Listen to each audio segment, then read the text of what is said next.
And how prevalent is digital overload or maybe even digital addiction? A widely cited Asuryan study found. Hey everybody, welcome to Stronger Weekly, brought to you by Purist Nutrition. I'm your host, Jesse Karajat. Thanks so much for being here. This episode is scheduled for release on 12/30. So just 48 hours left if you're listening to this on Tuesday the 30th. Of 2025. Hope you had a great holiday season, and hope you're looking forward to 2026. And that's what these last two episodes of the year are about. So last week, we did part one of a two-part series. And last week, we called it our top 5 fitness lessons of 2025 that everybody should carry into 2026 to have a great year. And we looked at things like nutrition, training, supplementation and whatnot. So if you didn't have a chance to listen to that episode, I do recommend you do that, because in this episode, we're going to talk about what I'll call the operating system that allows you to even have consistent training and nutrition. We're going to talk about stress management. We're going to talk about sleep, parenting, productivity, and just mental health in general. And what I'm going to do is kind of curate and distill all of the lessons, all of the literature and the books in 2025 that were either published or the topics that were talked about that are science-based, reliable, and actionable, and all of which you can take into 2026 just to have a better, happier, healthier life. And with that said, let's dive right into it with lesson number 1.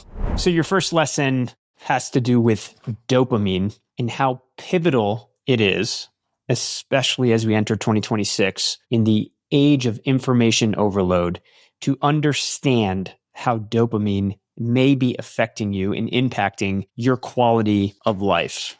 So first off, dopamine, most of us have a loose understanding of what it is. Some people have referred to it or maybe know it as sort of a pleasure chemical.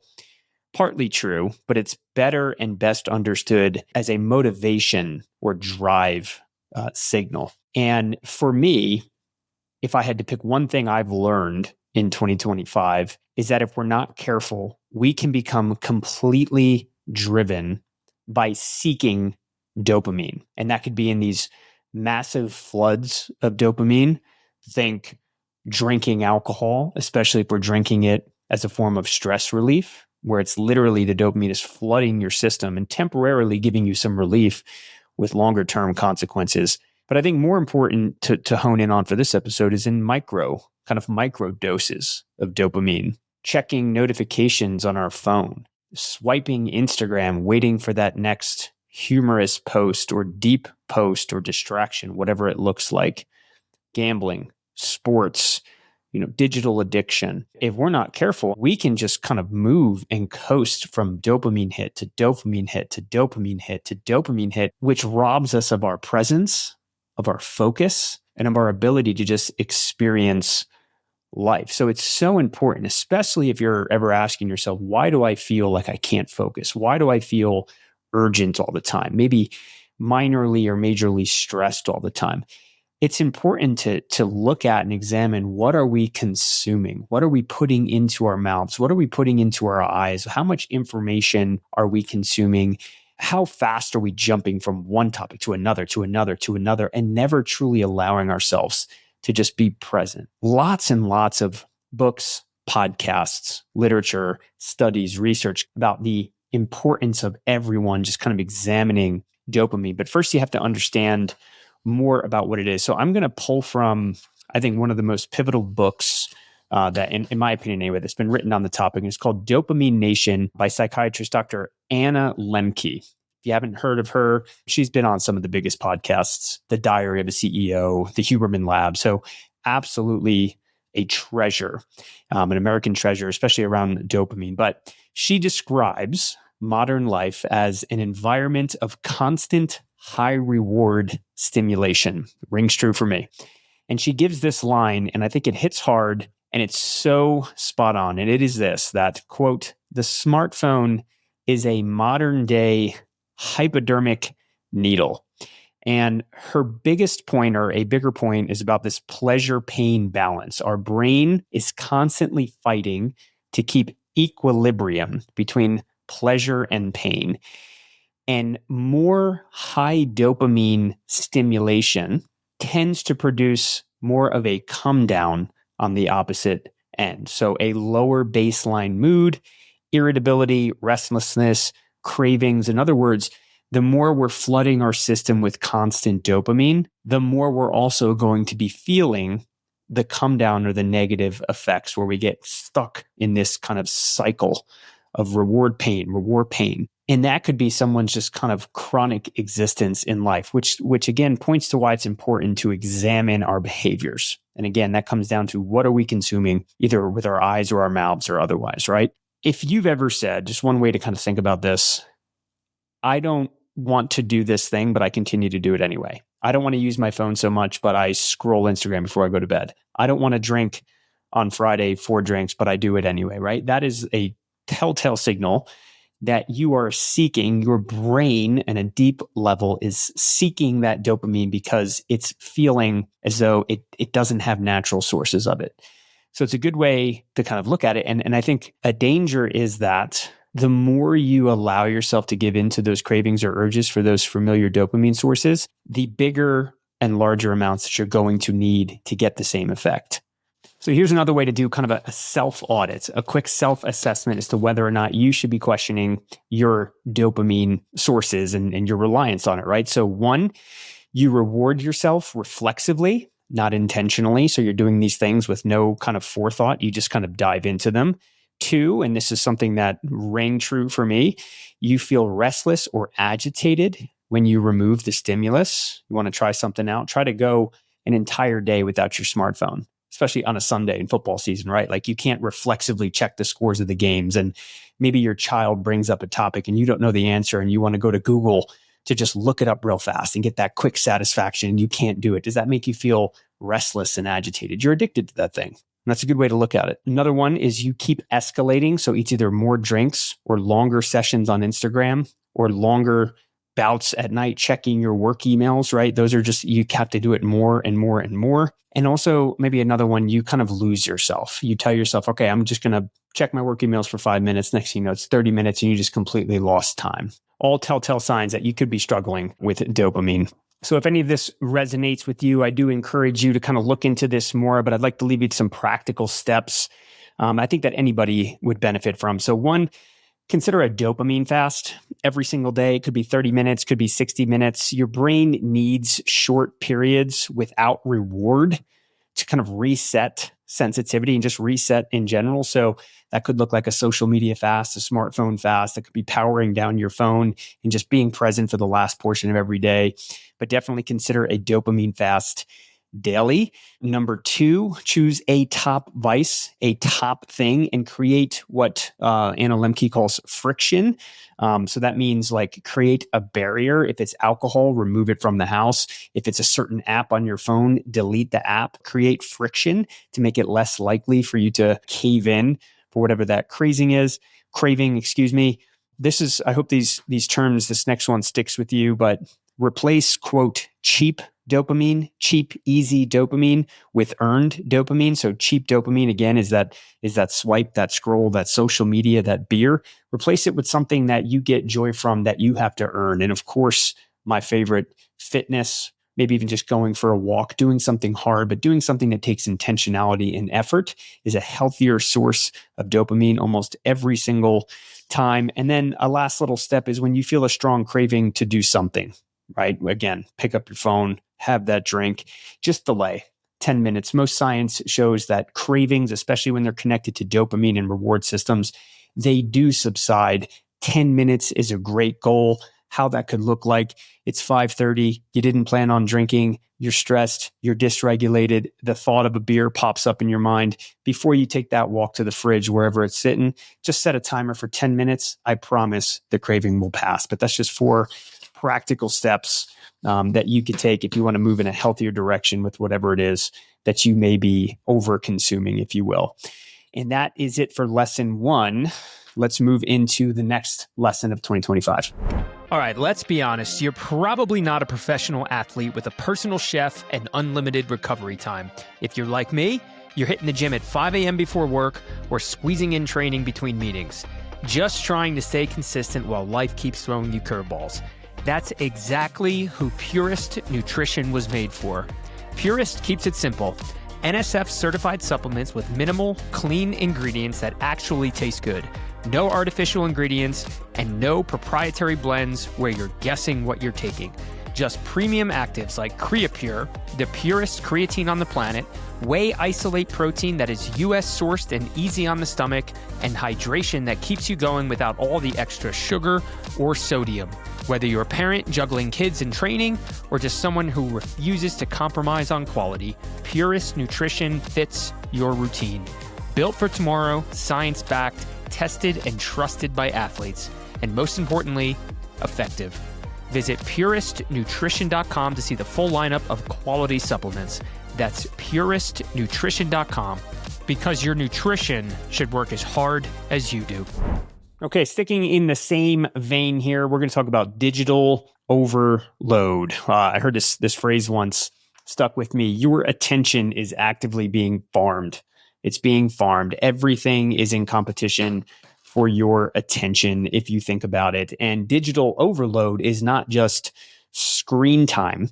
Digital overload is another key kind of phrase here, the fragmentation of your attention. It's the constant switching from information to stimuli to information that keeps your brain in a low-grade stress state. That's right, multitasking, jumping from thing to thing, 5 seconds here, 5 seconds there, 10 seconds, 15 seconds is causing stress. And you may not realize that. A low-grade chronic stress, and there are consequences. And why does this matter? If you are living in a low-grade stress, and we've talked about this on the show many times, there are internal consequences of that: chronic inflammation, your overall health, your sleep quality, etc. But it impacts your physical training, your parenting, and your relationships with those you love and are the closest to, the quality of your marriage, your friendships, etc. Your ability to be productive in deeper states of focus, your ability to tolerate stress, and your overall mental health. And how prevalent is digital overload, or maybe even digital addiction? A widely cited Assyrian study found Americans check their phones 96 times per day. That's roughly once every 10 minutes. Some of us more than that. Most of us have iPhones, smartphones. You can open up your screen time report in your phone and just see how many times you picked up your phone. I wouldn't be surprised if for most of us, it's more than 96 times per day, especially if we're working and parenting and all those things. So absolutely kind of breathtaking how addicted we are to this stuff. So if you feel anxious, scatterbrained, less able to focus, you start questioning, do I have ADHD? It's more than likely not something genetically hardwired.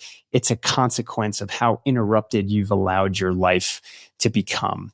So practical steps on how to kind of break those chains of digital addiction, digital overload. One, set up a time every single day and just have it be smartphone free. My wife just got me for Christmas this device called the Brick. They're not a sponsor. I would love for them to be if they ever hear this episode, but Brick is a device. It's about 1.5 inch by 1.5 inch square. It goes on your refrigerator. You go up to it, you tap it, you brick your phone, that's what it's called, and it shuts down all of the apps that you want it to. And the only way for you to get access back to those apps is to physically walk up to the brick and hit it again. And that physical barrier, that tension, prevents you from doing it. But bottom line is set up like an hour or two every single day where you don't use your devices. You'll have great benefits from that. Number two, remove the most addictive apps from your home screen. A lot of times we have those right then and there. If you just hold on them and remove them from the home screen and they're buried somewhere in your phone, you'll just be less likely to use them. Again, that's creating tension so that you can't access them. An easy one, again, more tension, more barriers here, is no phone in your bedroom. Set it up outside or even set it up across the room, because when it's right next on your nightstand, you're just going to reach for it and scroll. I've been guilty of that. And then lastly, I love this because you're getting two benefits from it. Plan daily walks without your smartphone. Personally, what I like to do is midday go for a walk. If it's raining outside, understood, you can just kind of go walk around the house or go if you have a treadmill, but go for a mobile phone free walk because then you're getting steps, you're getting some focus. Hopefully you can get outside, get some vitamin D, and you're not bringing your phone with you. And the other time I like to do it is at the end of the day before I transition to dinner time. But again, creating space without your phone, and then try to increase the amount of time, whether it's 2 hours a day up to 2.5, 3, whatever it looks like, but just try to grow and stretch and get yourself away and give yourself a break from the digital stimuli. Let's be honest, most of us don't have a private gym, a full-time trainer, or hours every day to lift. If you're like me, you don't even have time to commute to a local gym. You're training early in the morning or carving out 40 minutes between work, kids, and everything else competing for your time. And when fitness matters that much to your well-being and your health, you've got to have home fitness equipment that's as strong and reliable as you are. That is exactly why I use Rep Fitness. Rep is built for people who train with purpose, people who need high-quality, reliable equipment engineered for real strength. Designed right here in Colorado, USA, Rep Fitness provides racks, benches, bars, and plates that offer commercial-grade durability without commercial gym prices. Premium materials, smart engineering, and fair pricing. Whether you're outfitting your very first garage gym or upgrading your current setup to match where you want to go with your training, Rep makes gear that keeps up with your life and your goals. Visit repfitness.com to see their full lineup. Racks, benches, bars, plates, conditioning tools, and everything you need to build a home gym that works as hard as you do. That's repfitness.com. It's finally time to pursue your strength. Next up, lesson 3, you knew I was going to talk about it, sleep, folks. Sleep is just absolutely pivotal and should be the foundation of a healthy lifestyle. It is not just downtime. It is biological maintenance, cleans up your brain, hormonal regulation, learning consolidation, all the things. But sleep is so important. And here's the takeaway, hopefully, that you leave with today. Not having enough sleep doesn't just make you tired. It makes you more impulsive, more irritable, more anxious, more likely to cope with stimulants or sedatives like alcohol, and worse at sticking to the habits that you care about. Basically, if you don't have enough sleep, everything else falls apart. And there's all sorts of data that backs it up.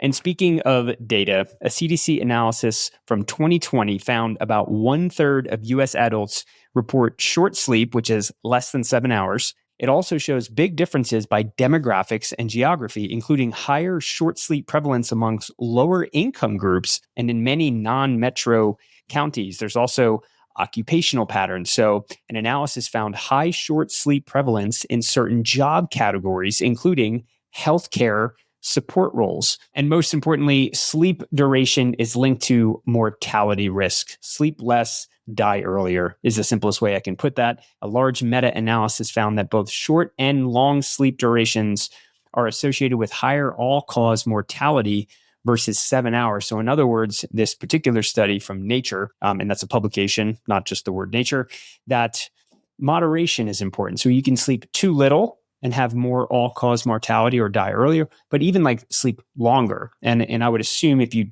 drill down and look at those folks, I think longer bouts of sleep could be connected to other types of demographic patterns and profiles. But bottom line is sleep is linked to how long you will live on this earth.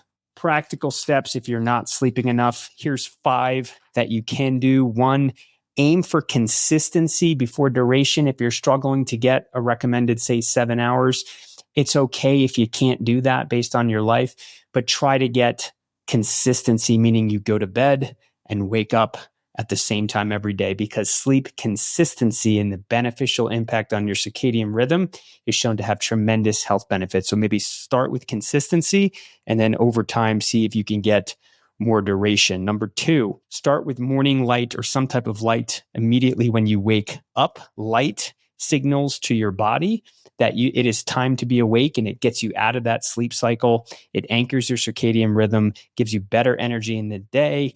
And then the opposite is true. Try to decrease and limit lights, especially artificial lights, as you get closer to going to sleep.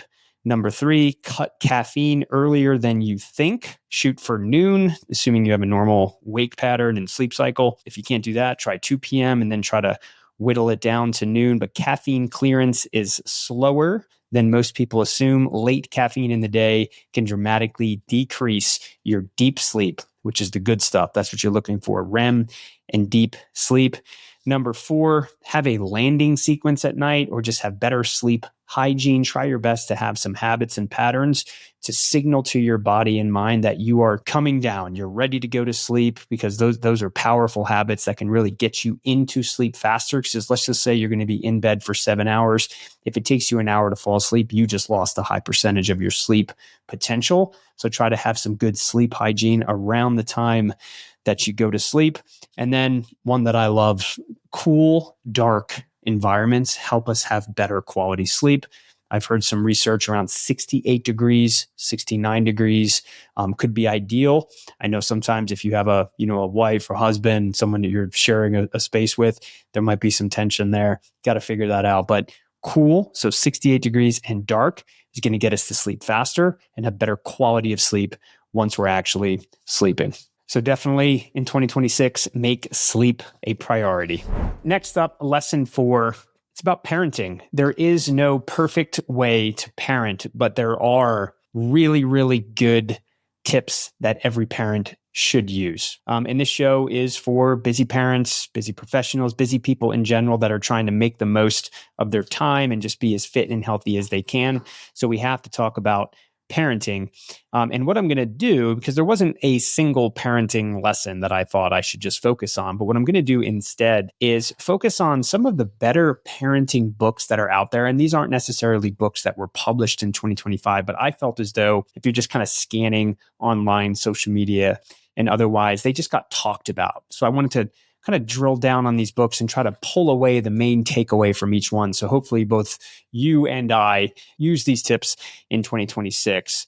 So the first one, book number 1, is How to Talk So Kids Will Listen, and Listen So Kids Will Talk.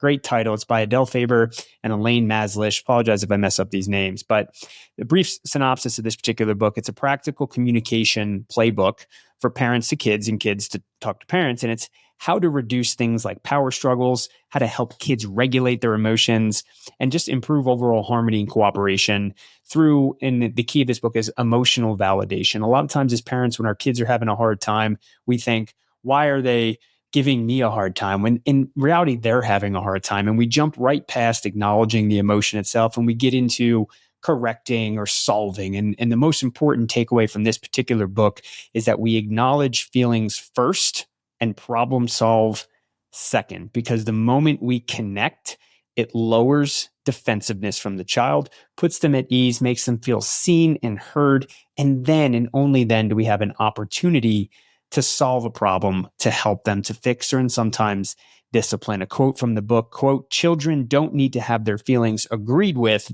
They need to have them acknowledged." And I've found amazing power in trying to do this, especially because a lot of times when our kids are having big emotions, it makes us have big emotions. And sometimes those emotions are frustration or irritability that stem from impatience. We're in a rush, it's chaotic, whatever. But if you just take a second, I found with my boy in particular, my boy, he'll be 3 soon. If I just like get down on his level and actually say, like, look at me, son. And then he makes eye contact with me.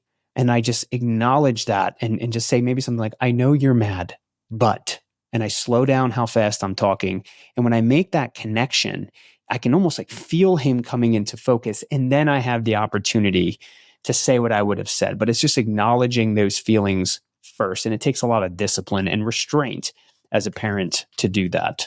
So book number 2 is The Whole Brain Child by Daniel Siegel and Tina Payne Bryson. Again, it's The Whole Brain Child. This one's more of a neuroscience kind of look at kids and parenting, and basically just acknowledges that, look, these kids, their brains are developing, especially in the area of emotion and logic, and not all kids will kind of mature evenly and grow at the same rate. It talks about what's called the upstairs brain, which is where things such as like planning, impulse control are all really just under construction as our child develops. Just a key takeaway and a little bit more on that is meet emotion first, then guide behavior. What I like about this particular book and a takeaway to latch onto is it just gives us some grace and compassion. If as our child is doing something that is just completely unreasonable, or maybe they did something that completely lacked impulse control, like they hit something or broke something, instead of getting frustrated and angry is even worse than frustrated, if you just always keep in the back of your mind, like, they can't help themselves.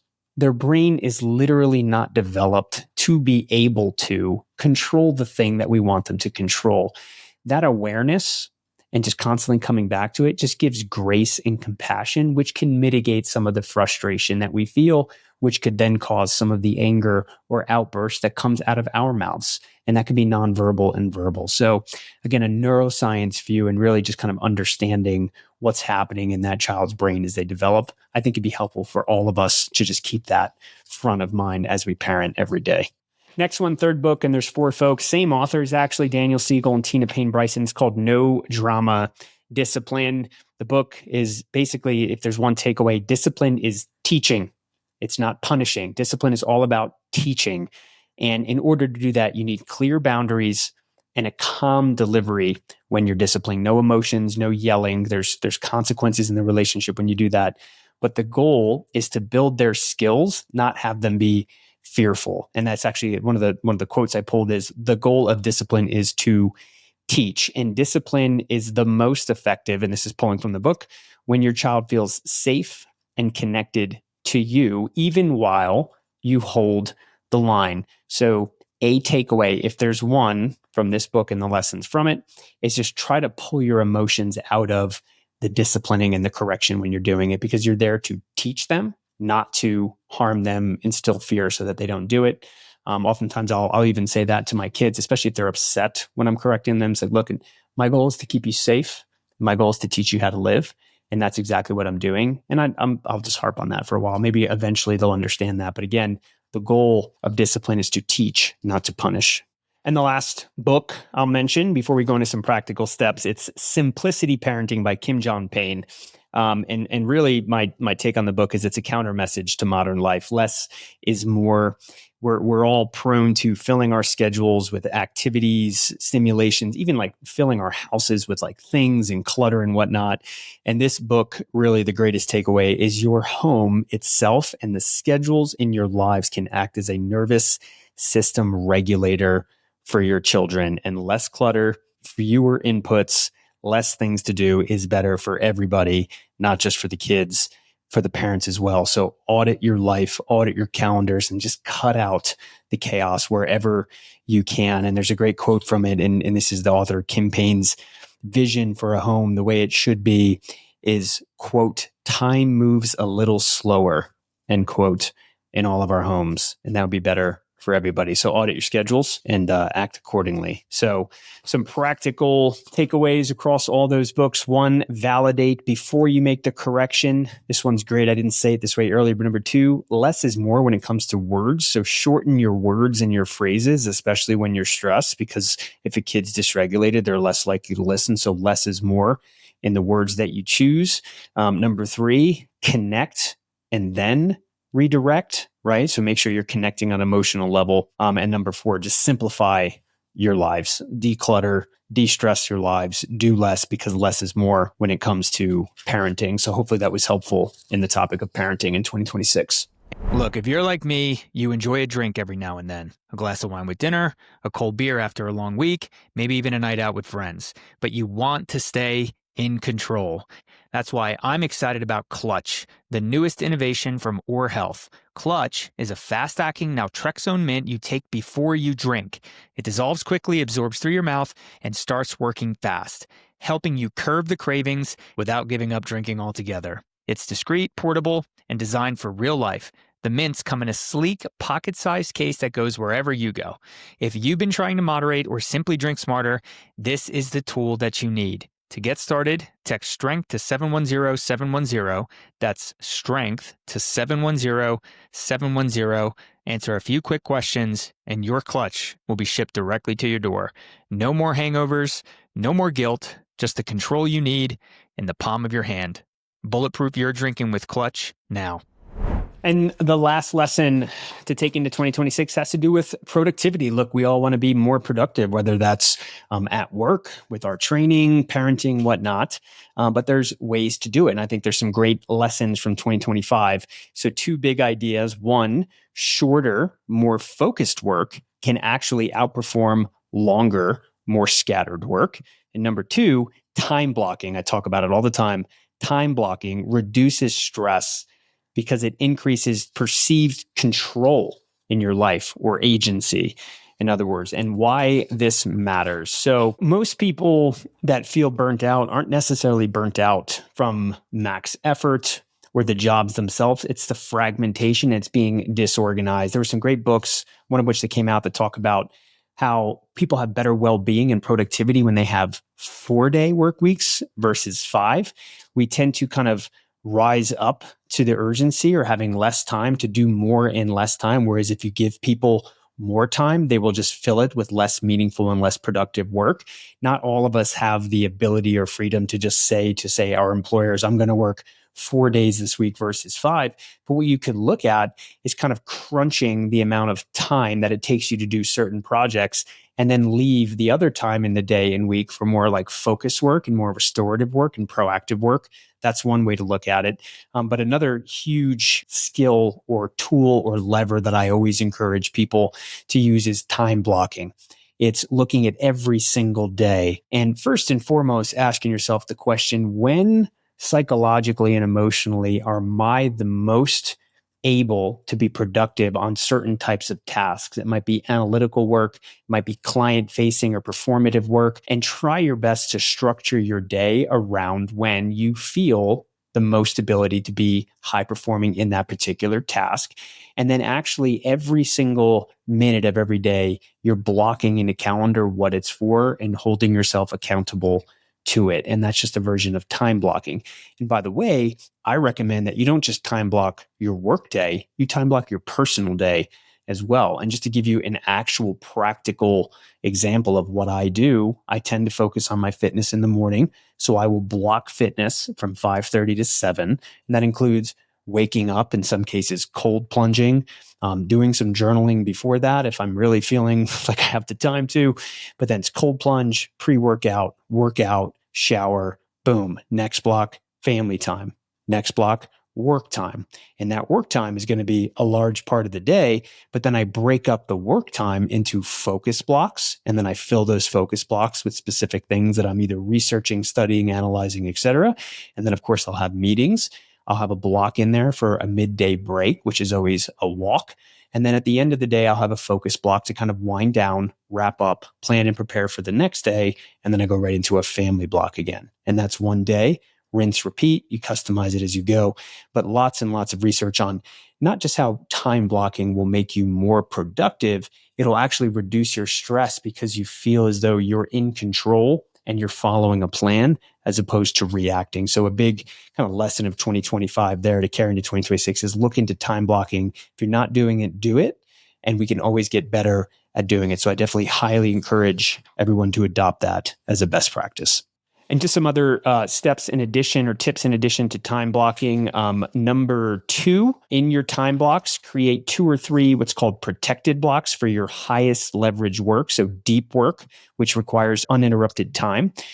Number 3, set a daily shutdown time, which is a goal that says, at this time, I am done. I'm done checking work emails. I'm done working. Like, this is it. Don't let your work just kind of bleed into and consume your entire life.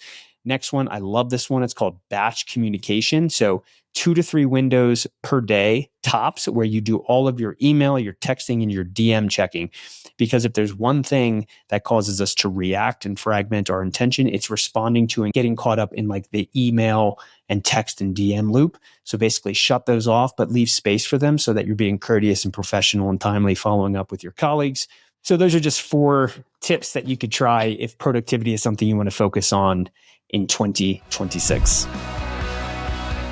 Well, that's it, folks. Lots of information crammed in a short episode for you there. But in summary, 5 lessons to carry into 2026, all related to mental health and happiness. 1, understand dopamine and how it's impacting your quality of life. Number 2, protect sleep like it's medicine, because it is.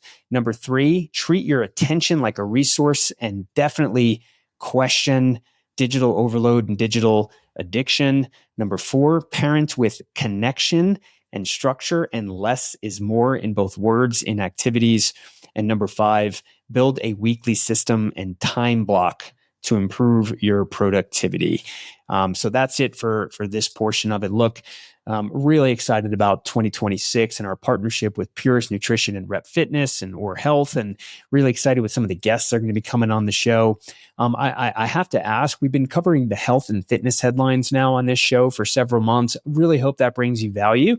Would love ideas of how we can make this show more valuable so you can get better ROI from listening to it. So let us know. Maybe shoot us an email or leave a comment on the episode. Our email is contact@strongerweekly.com. Let us know if you like the format, if there's any topics you want us to discuss, if there's anything that we could do better to make this more show valuable. I'm always really, really interested in feedback from the audience. That would be amazing if you can do that.